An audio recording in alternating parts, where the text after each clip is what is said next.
Meeting will come to order. Let's see here. Secretary confirmed that all board members have been notified and notice was properly posted on the association property in advance. Yes, everything was posted Tuesday at 3 p.m. on the bulletin boards. And we do have a quorum. Everyone's present. Yeah, everybody's present. Okay. Congratulations. Okay, motion to approve Board of Directors meeting minutes from November 21st, 2024 as previously presented. So moved. Second. Thanks, Troy. Okay. All right. No? Okay, so passed. All right, unfinished business. Oh, yeah, you normally say all in favor. Okay, all in favor, say pro. Aye. Aye. I thought you meant you. Oh. Aye.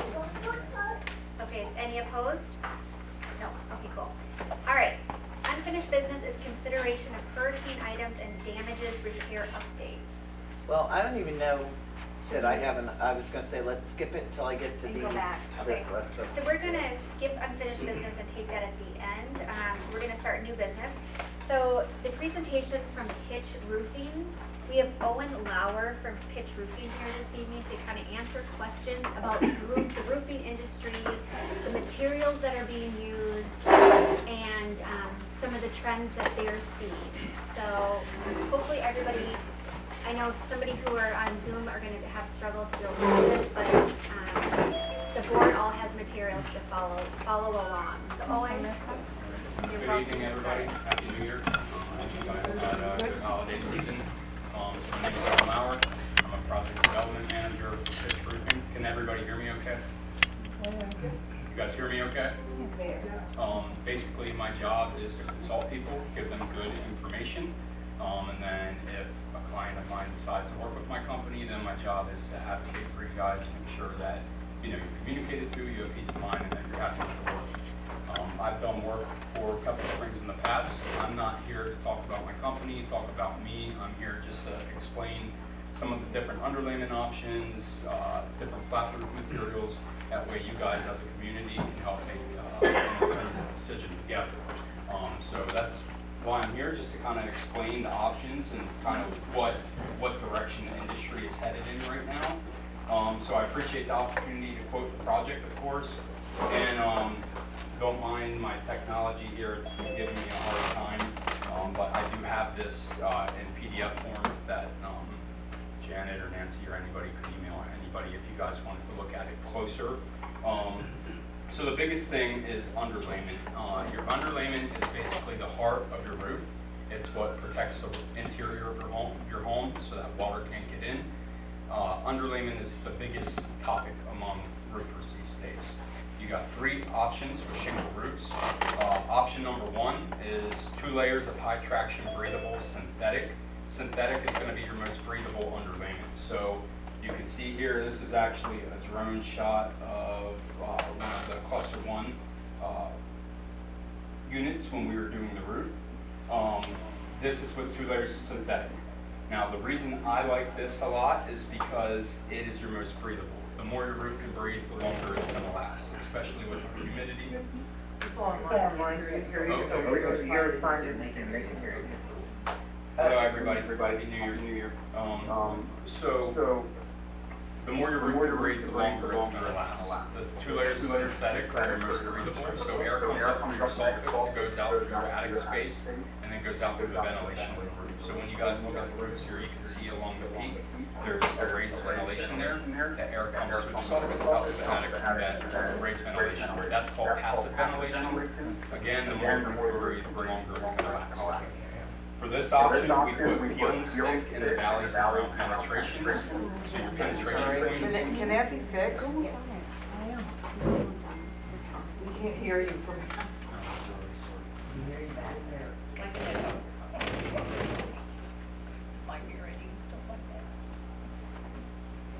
Is it still echoing? It's echoing because you're coming through the speaker for the Zoom. Yeah.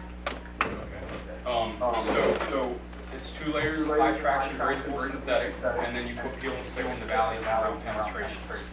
The roofs here at Pebble Springs do not have valleys. Valleys are internal angles on the roof. Penetrations are going to be your plumbing boots that are associated with toilets and sinks, washers, your goosenecks that are associated with microwaves, dryers, that type of stuff. Those are all legal points on the roof. So with this option, the building code is 2 layers of synthetic peel and stick rubber on penetration points. A penetration point as well as the ventilation going across the peak, because that gets cut open so that it can ventilate and breathe, so that peel and stick gets installed along there as well. The cons to this option is you're not going to receive any type of wind mitigation credit for your underlayment. This meets Florida Building Code, but you do not get any type of wind mitigation credit for having a secondary water barrier. The pro is that it's going to last probably longer than any of the other options because of how well it allows the roof to breathe. The second option, this is my favorite option. I think I'm a very research-driven person, and this option I feel like is the best for Florida weather, for durability. This is 1 layer synthetic with seam tape over your plywood seams. So when the roof gets torn off, everything gets stripped down to the bare deck. If there's any bad or rotted wood under building code, it gets replaced. Then the entire deck gets re-nailed per code. Then you do the driving, that's your underlayment. You do your underlayment, your flashings. You have a 4x8 sheet of plywood that sits on top of your trusses and rafters. You take a product called seam tape, so you can see the seam tape here. It also is known as deck tape, and it goes over all of the plywood seams and seals them up. Then you come back on top with 1 layer of that quick felt synthetic underlayment. This option, and then you still put the peel and stick in the valleys and around penetrations, areas that are prone to weaken over time. So the pros to this option: 1, you're going to get an insurance credit for having a secondary water resistance. 2, it's going to allow the roof to breathe properly. 3, it's not going to cause any damage to your plywood. Both the 2 layers of synthetic option and the synthetic plus seam tape option are not going to cause any damage to the plywood. A lot of roofing companies are pushing a product called peel and stick, and peel and stick melts onto your wood, so when you go to do the roof again in 20, 25 years, you can't get that peel and stick up. But for some reason, a lot of companies are pushing it because they're talking about the insurance credit, but you can get the insurance credit through this option as well. It's going to allow the roof to breathe properly. It's going to give you proper protection because we're sealing up all those plywood seams, and then it's going to give you the insurance credit. I wouldn't say there's really any cons to that option. Peel and stick. So this is the other product I was talking about. Here you can see it quite well. It's a heavy-duty membrane. It's very heavy and thick. The pro is it's going to be probably your most leak-proof underlayment because it's so thick it's hard for water to get in. The cons to it, and the pro is also you get the secondary water resistance credit with insurance. The cons to it are: 1, it causes ventilation issues because it's so heavy and thick. 2, when you go to do the roof again in 20, 25 years, you cannot get it up. It melts down the plywood. So a lot of roofers are not explaining this to people when they present it, that when you go to do the roof again, you can't get it up. So one time under Florida Building Code, you can put a layer of synthetic on top and then shingle on top of that. It's going to cause even more ventilation issues because it's already so heavy. Now you're putting additional layers on top of an already heavy underlayment. Some of the manufacturers will also void out material defect warranties if you don't strip down to the original deck. Now luckily you guys have GAF shingles. They're one of a few manufacturers that will allow one time for you to put that synthetic on top of the peel and stick.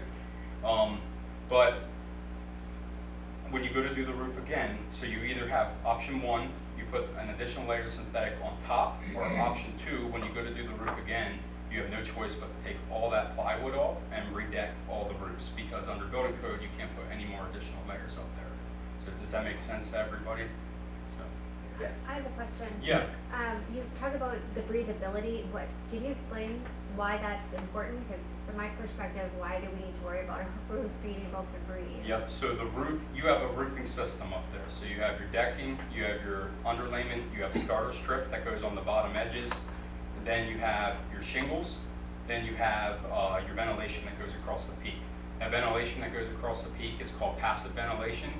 That airflow is what basically gives your roof lungs. So air comes up through the vented soffits, so you guys have overhangs with little vents in them. That air comes up through there, goes out through the attic, and it goes out through that passive ventilation in the roof. You can never have too much ventilation. Luckily, the way your buildings are designed, they're ridge dominant roofs, so your ridge is your peak. So you guys have a lot of ridge because it's all peak dominant. So you have a lot of opportunity for ample ventilation. That ventilation gets run 2 feet on each end to 2 feet on each end. That's the building code. And you want your roof to be able to breathe, because I get on roofs that are 5, 6, 7 years old where they're having problems, and the roofs are very brittle and breaking down because the roof is not breathing. It's basically cooking the roof from the bottom, it's cooking it from the top if you don't have proper ventilation.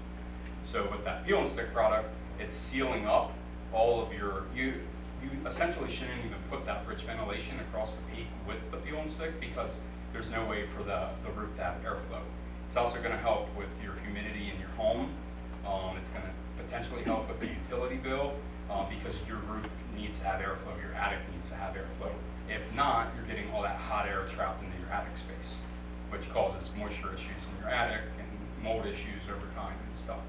So breathability in Florida is huge. Up north, I'm from Pennsylvania, that peel and stick product is pretty much all people use, because up north they call it ice and water shield. And you know, you have 2-3 foot of snow sitting on top of the roof, you're getting more time out of the roof up north. You don't have the ventilation problems up north. So that's what I don't like about the peel and stick, that mainly the ventilation problems, and then what it does to your plywood.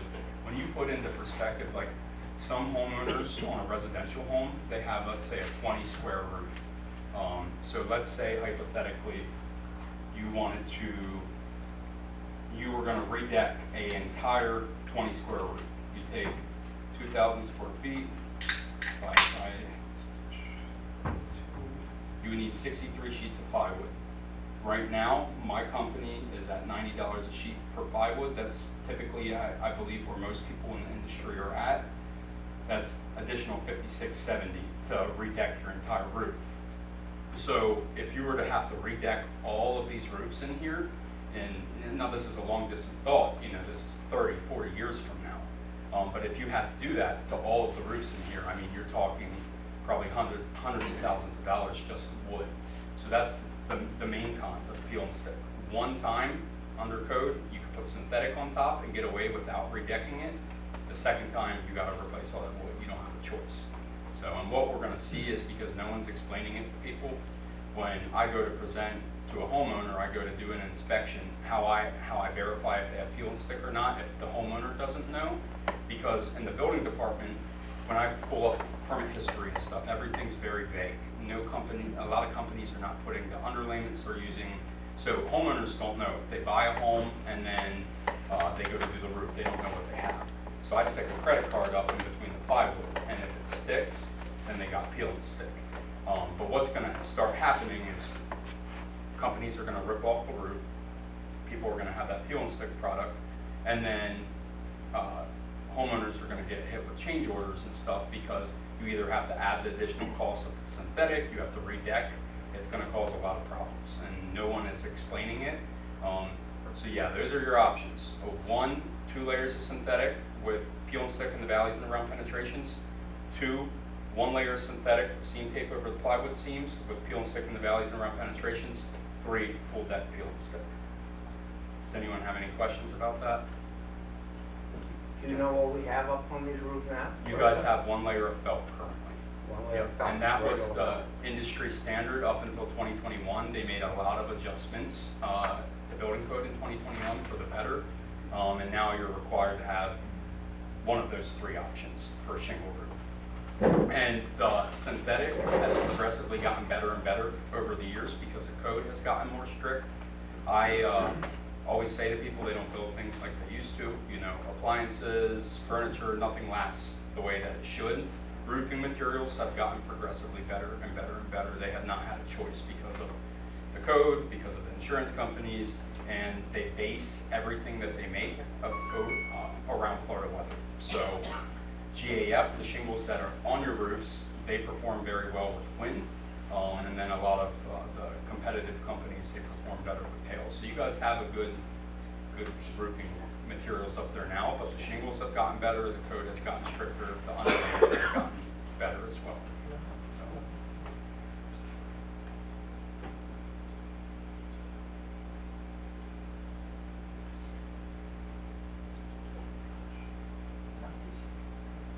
So, yeah, those are your 3 underlayment options. And like I said, if anyone wants to see this more close up, I'm happy to send it to anybody.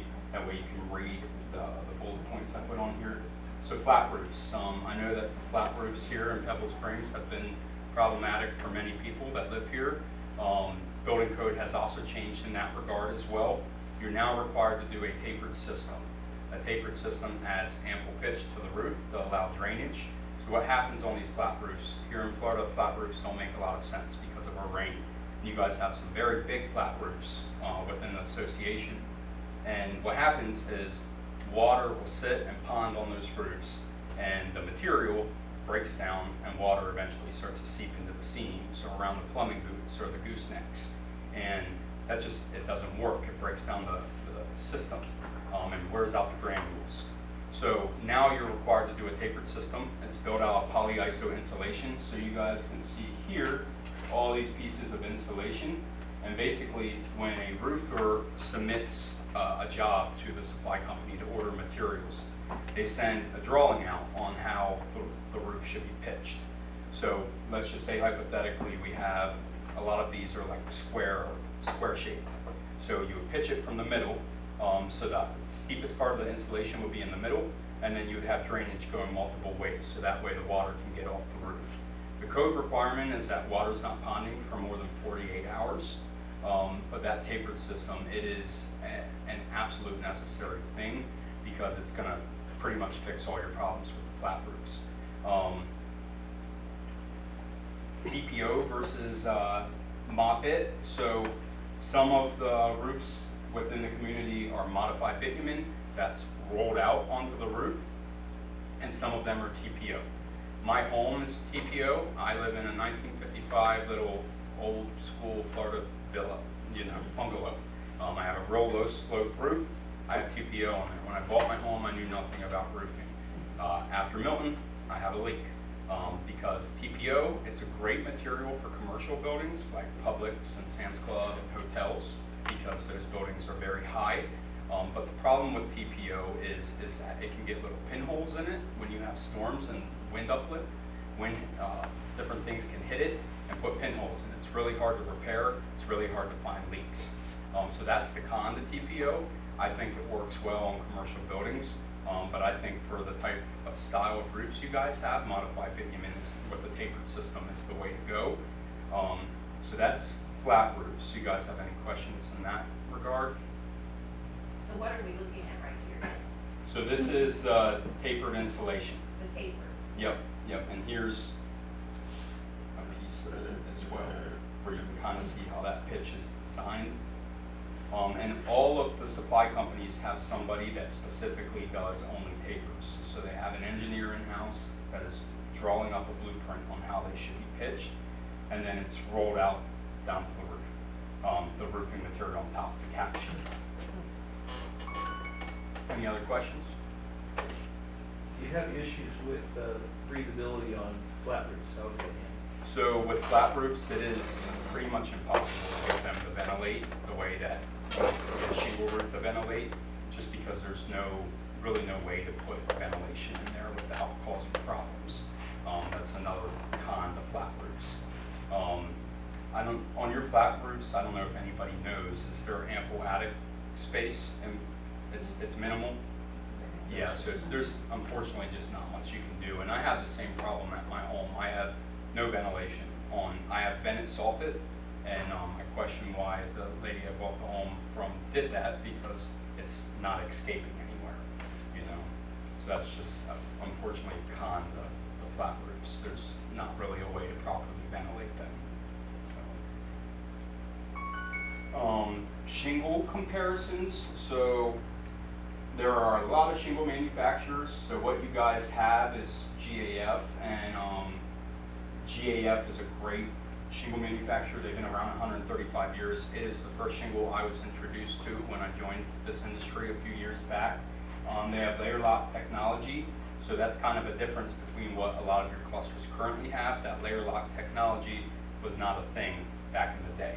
You're now required to do 6 nails per shingle as well. Back in the day it was 4. So between the layer lock technology, the heaviness of the shingle, 6 nails per shingle. The goal is that when we're having these major storms, that you're not having that wind uplift when a big storm comes through and ripping off shingles. They're Energy Star rated, which means that they reflect heat well, which is important here in Florida. They have stain guard algae protection, so they put zinc in the shingles now to protect them from algae and discoloration. GAF has an unlimited wind warranty on their field shingle, so meaning that they're gonna back their shingle for unlimited winds. Now the con and kind of deceiving thing from all of the manufacturers is they'll tell you that your wind rating is this, but then the second a named storm happens, they say that your wind coverage for that particular storm is void. So even though they tell you you get an unlimited wind rating, the second it's a named storm, that's out the door, and that's how all the manufacturers are. Comparable brands to GAF, HDZ, Timberline shingles would be Owens Corning and ICO. Shingles that I am not a fan of from literally being in these storms. You know, I right after the storm hits, I'm boots on the ground, and I'm all over the place, you know, up and down the coast, and I do repairs and I do replacements. The shingle manufacturers that I've seen as the most problematic that get tore up during the storms are Camco and Serpentine, and they use those manufacturers on a lot of these cookie cutter homes that are being plopped up all over the state. They're using those shingles, and those are typically where I'm going to after a big storm to repair 3, 4, 5-year-old roofs and even replace them. That's how bad the damage can be sometimes. So GAF, very high quality shingle that will give you guys peace of mind. And like I said earlier, it's more ideal for Florida weather and winds. Owens Corning, I think they're a great manufacturer, but they're more popular up north because they perform better with hail. Here I have an example of this here. This was right after Milton. This is Camco shingles on a 5-year-old roof, tore up completely all over the roof. Here's GAF. This is cluster 1 after Milton, 2 years after this was installed around Hurricane Ian. And then I got example of Serpentine here as well. This is the color that I believe you guys are planning on using. And then bullet covers. So I know that there's been some issues with rodents here within Pebble Springs. And this is a new type of bullet cover. When Nancy's cluster was done, the north and south buildings, this product wasn't available at the time, so it was like an aluminum cover. Basically what this does is it allows your boot to ventilate properly, but it keeps squirrels away. Squirrels like to chew on the lead ones, and it keeps rats from going into the pipes and going into attic spaces. So since Hurricane Ian, this has come out. It's silicone. It gets flashed so that it can't leak. The Peel and Stick gets sealed around it, since this is considered a penetration, and then it has this vent on the top of it. And since it's a heavy-duty silicone, it's not going to rust ever. So that's a bullet cover, and that's what I would recommend for you guys with rodents. But yeah, that's really it. Does anyone have any questions in regard to materials, flat roofs, underlayments? Does your company do all this? Yes. I mean, we wouldn't have to have 2 or 3 companies doing different things for it. No, it's all, the tapered roofs, shingles roofs, we do metal, we do tile, we do all types of stuff. I'm coming to talk into my phone since you have it. Okay, cool. We're all muted up here. I just want to remind my board members that are on Zoom that you are muted. So if you have any questions for Owen before he's done his presentation, please unmute yourselves and ask. I don't know how we're going to hear them because we should have a speaker on, but we'll see if they're talking. Back on. Which option do you, Yes, I'm listening. Hi. No, that's not a board member? No. Hang on. The board members, please, Sandy, I'm sorry. Remove it.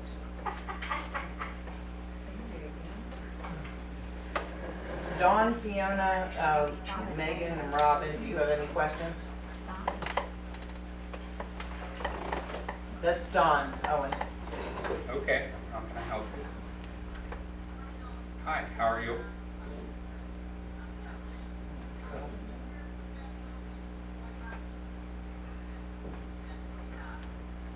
So my recommendation would be GAF shingles, and you know, there's comparable shingle manufacturers that make just as great of a product, but the specific color that you guys have is a GAF only color.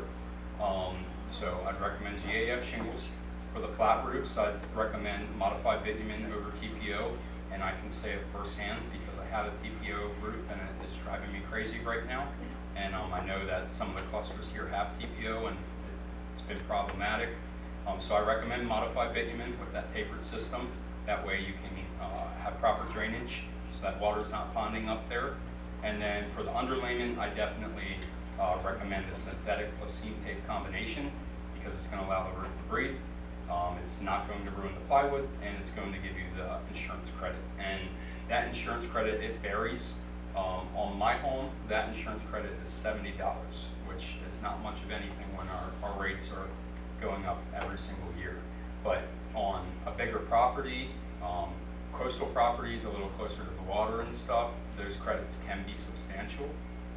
So that's my recommendation. And I have a lot of homeowners when I go out and present, and people are getting 5, 6, 7, 8, 9, 10 quotes nowadays. It's not like it used to be where people get 2 or 3 quotes, and 5 or 6 people will be quoting that peel and stick, and I'm like, well, did they explain the peel and stick to you?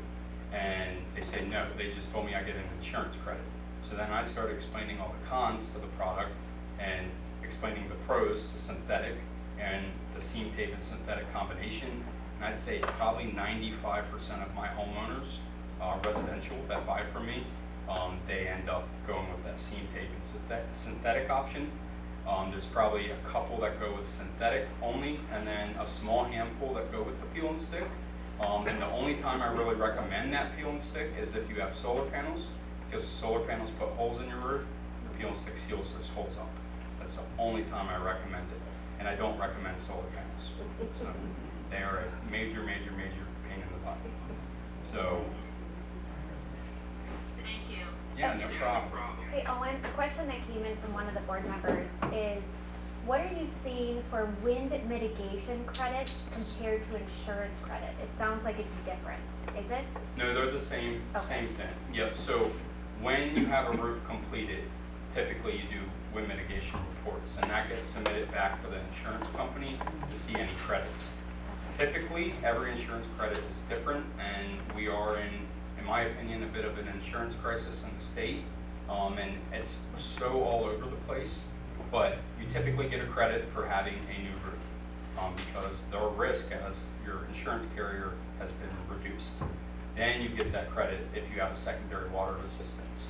So those are the 2 things that typically give you credits. You can also add a 3rd nail to your trusses to get an insurance credit, but usually it's so costly in labor and in materials that the credit doesn't make sense. And I have a question. Yeah. Because I know that we had a mitigation report done on ours, but I thought it was how the shingles were attached to the building. that's part of it, yep. But that's all bringing your roof up to code. So renailing your deck per code, current Florida Building Code standards, the way that the shingles are nailed now, 6 nails per shingle versus 4, that's all part of it. Because that's what affected my insurance. Yes. Was that mitigation. Yep. Yep, and that's the part of the mitigation where you usually see a credit for having a new roof, because everything's brought up to current building Okay. code. And then you have new materials, so the insurance company, you know, they're looking at it as they have less risk than previously, so your premium's supposed to drop. I mean, I've seen crazy stuff. Owen, can I interrupt you for a Yeah. second? Let's get through all the board member questions, because they have to make a Sorry. decision on the roof tonight. Okay. And then we'll open it to the owners, if you don't mind. So, Megan or Fiona? Megan or Fiona, do you have any questions, for Owen? No, I'm all good, Jim, thank you. Thank you. Can I You're very welcome. Thank you so much. Charlie, Nancy, Nancy's here somewhere, I don't know. I'm back here. Okay. Charlie, you have any questions? Okay, Nance, no? No. Okay. Okay, there was one person online, and then if you wanna finish up, if you weren't done with Edna's answer, go ahead. Oh, never mind, Dawn. That's okay. No, I did have one and then I had one. Just, one of the things I'm close to board director, but, one of the things you had mentioned is the wind mitigation credit with the underlay and that, some of them will give you the wind mitigation, but others won't. And then some will give you obviously the insurance credit for the new roof and the moisture barrier and whatnot, and others don't. So, I know personally from the wind mitigation, it made a huge difference, for having that done, but of course, I think that only lasts for 3 years and you have to have it redone again. But it was significant on my own insurance. Have you seen a huge difference, or perhaps I'm asking out of turn, between the difference between a wind mitigation credit and the other insurance credits that they would give? So, no matter what, when you get your roof replaced, you should see insurance credits. Regardless if you would add that secondary water resistance or not, you should still see some type of credit for putting a new roof on. Now, the only way to obtain that credit is to have a wind mitigation report done, and then that turns into an insurance credit. So, once the roofs are done, if you guys don't submit to insurance wind mitigation reports, then they're not gonna give you any type of credit. The wind mitigation has to take place to receive those insurance credits. Very much. No problem. Thank you very much. You taught me a lot. And, Oh, have a good. great weekend. Happy to help, and everything to everybody makes sense with the underlayers and stuff. In my opinion, that's the biggest and most important part of it is your underlayment. That all that makes sense. Yeah, there was a question online. Sandy, do you wanna ask your question? I'm sorry. That's fine. I'm sorry, I didn't know that the director answered first. I just want to know about the insurance credit. I heard from the owners in Florida that with shingle roof, insurance, we find them that it only have a life of 10 years. Did you hear about that? So it's, yep, it's, The money in the shingle and we have to replace it in 10 years. so it's all over the place right now. I got in the industry about 2.5 years ago, and I devoted myself to the industry. I wanted to learn as much as I could very quickly, and right when I got in is when all this insurance chaos started happening. I had not heard of anybody with a 10-year situation unless there's brittleness or damage. Then insurance companies may tell you to replace the roof.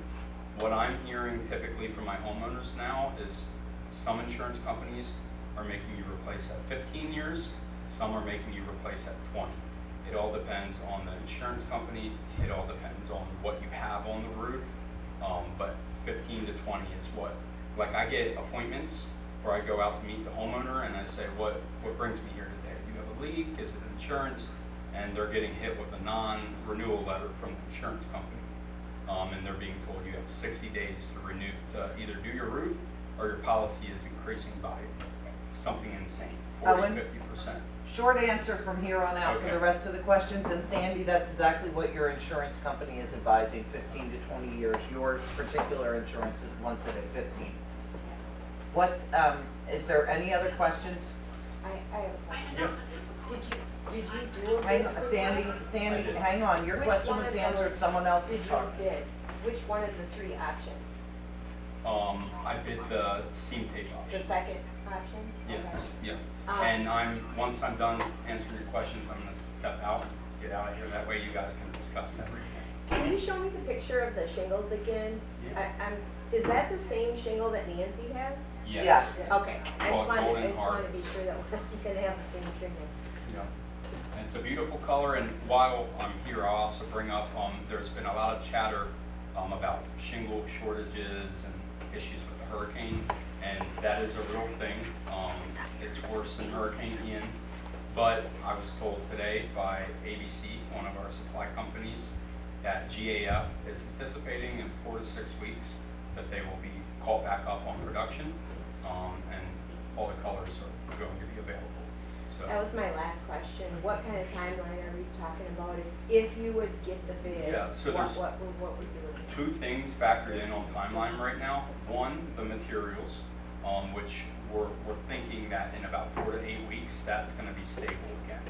Right now, I have a lot of homeowners where we have to ask them to pick a second or third color if they want the work done immediately.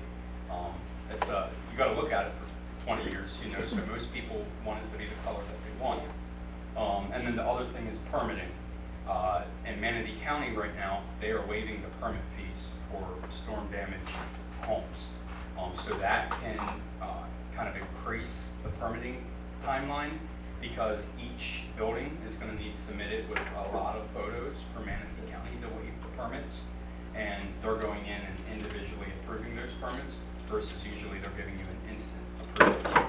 So I would say, you know, probably somewhere between 4 and 8 weeks would be the ideal timeline for execution. Last question, do you do the wind mitigation reports? Who does those? Who gives those to us for the insurance company? So a licensed wind mitigator has to do them. We have one that we can recommend. His name is Mike, and I have worked with him for my entire duration in roofing now.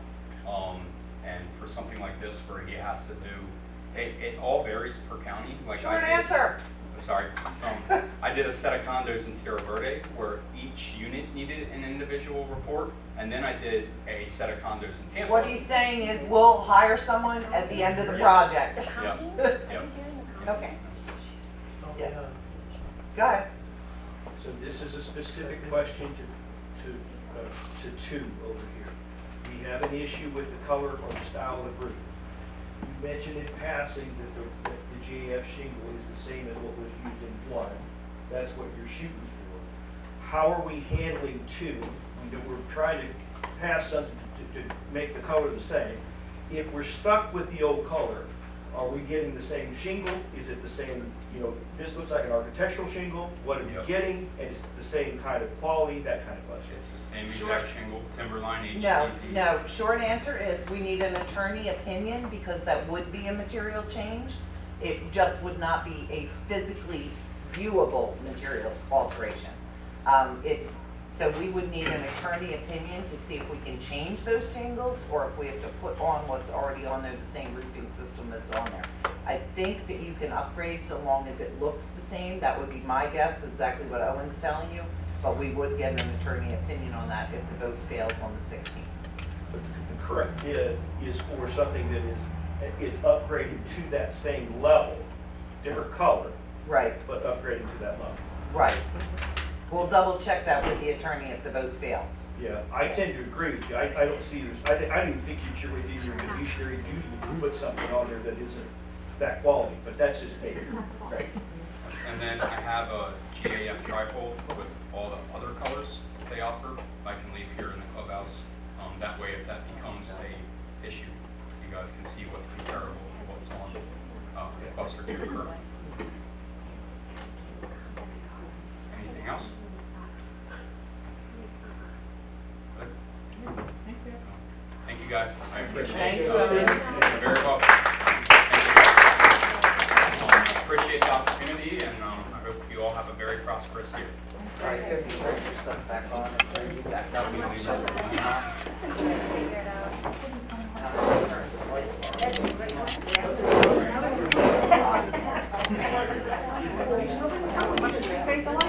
Yeah, I think it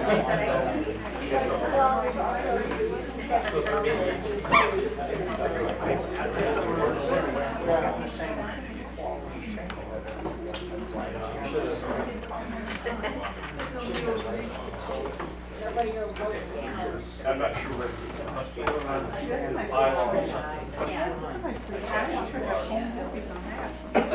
That is not really ours, we shouldn't have it ours.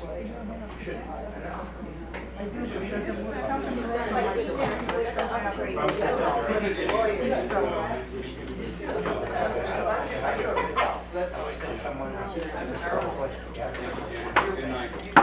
Thank you. At least we got a fallback, I don't want. Are you all turned on and turned up and everybody? I'm asking if anybody can y'all hear me? Okay, you gotta turn your output up so they Oh, can, that's they're right. answering you, but you. Okay, somebody say something online? I tried to say something online, but I don't know if we're, the owners can talk now. Well, it was just that somebody else was talking in the room when Hank was trying to ask his question, that's all. And you just couldn't hear. You couldn't hear the question that was asked, and then Hank was asking at the same time. All right, well, go ahead, Hank, we're waiting for Owen to wrap up, so go ahead. Okay, well, Owen just told us about an opportunity to not spend as much money. And as much as we're paying this cost us now, we should take advantage of that. What And that